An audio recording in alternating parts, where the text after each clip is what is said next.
Michael Escoffier ne se contente pas d'écrire des œuvres pour les jeunes, il leur explique comment se crée un livre et leur dévoile son métier. Pour eux, c'est un grand mystère, un livre.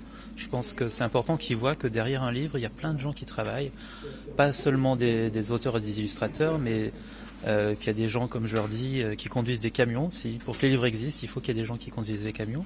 Et je crois que c'est important qu'ils se rendent compte qu'un livre, derrière, c'est en fait tout un système, toute une économie qui existe grâce au livre. Non, mais pour eux, c'est encore un petit peu abstrait. D'ailleurs, c'est bien qu'ils aient l'occasion de rencontrer des auteurs, des illustrateurs, pourquoi pas aussi des éditeurs, pour qu'ils se rendent compte le rôle de chacun, qu'ils se rendent compte que derrière un livre, il y a des gens, que c'est le travail de gens qui travaillent ensemble, leur expliquer aussi qu'un livre, ça se fait pas comme ça en claquant des doigts, que c'est beaucoup de travail, de remise en question, qu'on recommence plusieurs fois les mêmes choses jusqu'à ce qu'elles soient bien. Je crois que c'est important de leur faire passer ce message. 2 ans. 2 ans, parfois ça prend 2 ans. 20 heures. 20 heures, jamais c'est trop court 20 heures. Mais il faut au moins 1 an. 1 heure. Au moins 1 an. C'est ce que j'ai dit. 1 an et demi. Parce qu'il y a pour écrire l'histoire. Ensuite, il faut faire tous les dessins. Il faut qu'on se mette d'accord sur les dessins qu'on va représenter sur chaque page. Alors combien de temps pour faire un livre? C'est-à-dire que eux, ils se réfèrent à ce qu'ils font, par exemple, en classe, où ils écrivent une histoire en 1 heure. Donc pour eux, faire un livre, ça peut prendre 1 heure. Alors je leur explique que faire un livre, c'est 1 an à 1 an et demi de travail, et pas seulement pour moi, mais pour des tas de personnes.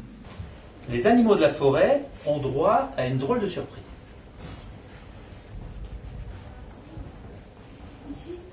Il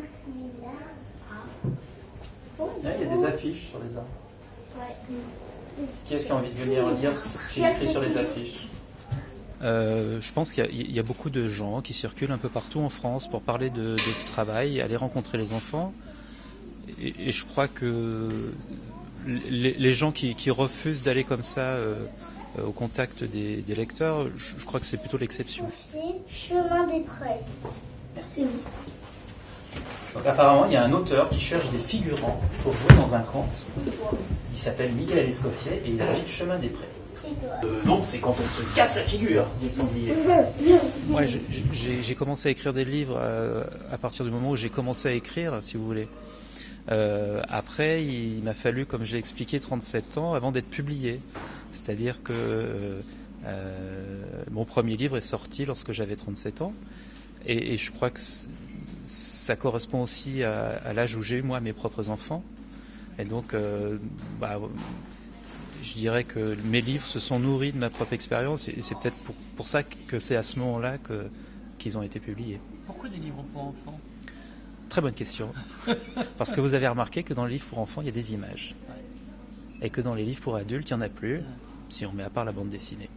Et ce qui m'intéresse, moi, c'est de travailler avec l'image. Moi, j'ai une culture de l'image, j'ai grandi avec l'image. Et quand j'écris mes histoires, je vois toujours des images, je raisonne par image. Et j'essaye de penser en termes d'image, ce que ça peut rendre, ce que ça peut donner. Et je pense aussi à l'illustrateur qui va devoir dessiner cette histoire. Et ce qui me plaît également, c'est que le fait de travailler avec un illustrateur, ça permet un échange enrichissant, ça permet de ne pas travailler tout seul dans son coin, et puis ça permet d'avoir,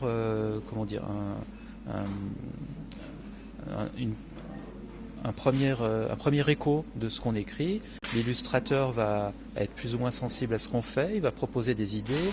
Nous-mêmes, on va intervenir sur les choix qu'il peut faire au niveau du dessin. Et c'est cet échange-là, ce travail en duo qui me plaît beaucoup. Ah, alors, je me recule. Ouais. Alors, je vais me mettre là-haut pour voir tous les cochons.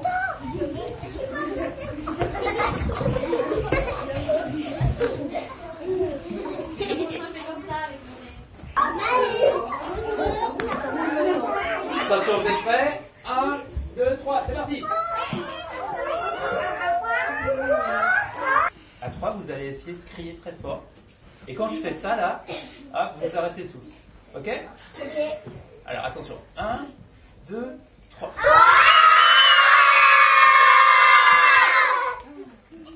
Peut-être leur réaction quand je leur lis un livre un peu particulier, puisque je suis dans le livre, et à un moment j'apparais physiquement dans l'histoire, et de voir leur réaction en plusieurs temps.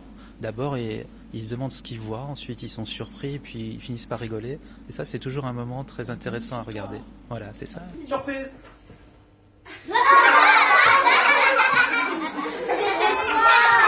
C'était toi!